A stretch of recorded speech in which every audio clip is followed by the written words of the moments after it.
అసెంబ్లీకి రాకపోతే ఆ ఎమ్మెల్యేలపై అనర్హతే.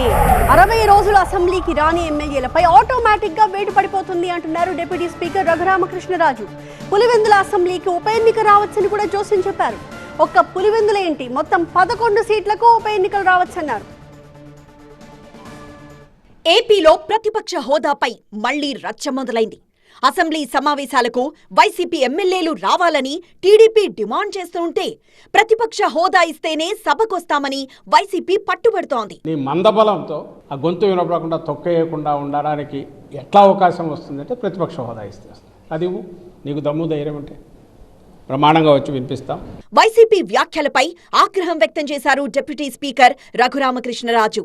ప్రతిపక్ష హోదా కావాలని బతిమలాడుకోవడం మానుకోవాలన్నారు. ప్రతిపక్ష హోదా ప్లీజ్ అవసరమా? మరి 5 సంవత్సరాలు ముఖ్యమంత్రిగా ఆయన ఇష్టం వచ్చినట్టుగా పరిపాలించిన ఆ వ్యక్తికి ఇది అవసరమా అనేది పునరాలోచించుకోవాలి.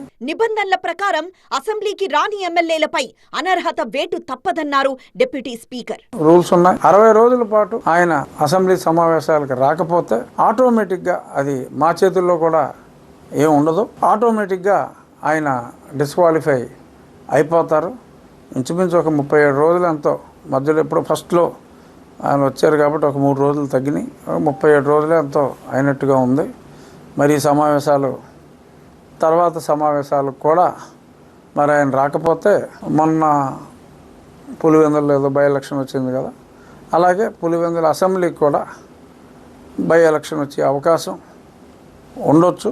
11 సీట్లకు ఉప ఎన్నికలొస్తే ఆ ఎన్నికల్లో మళ్లీ వైసీపీ గెలిచినా ఉపయోగం ఉండదన్నారు రఘురామకృష్ణరాజు. శాసనసభ్యుడు శాసనసభ సమావేశాలకు రాకుండా మరి అందరిని ద్రాక్ష కోసం ఆరాటపడటం సమంజసం కాదు.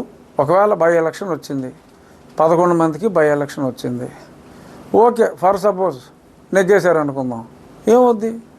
మళ్ళీ ఇంకొక సంవత్సరంలో 60 రోజులు అయిపోతుంది, మళ్ళీ బై ఎలక్షన్ వస్తుంది. దానివల్ల కలిసి వచ్చేది ఏముంది? 11, 18 అవ్వవు కదా. అసెంబ్లీని బహిష్కరిస్తే పదవికి అనర్హులేనని మరోసారి చెప్పారు డిప్యూటీ స్పీకర్ రఘురామకృష్ణరాజు.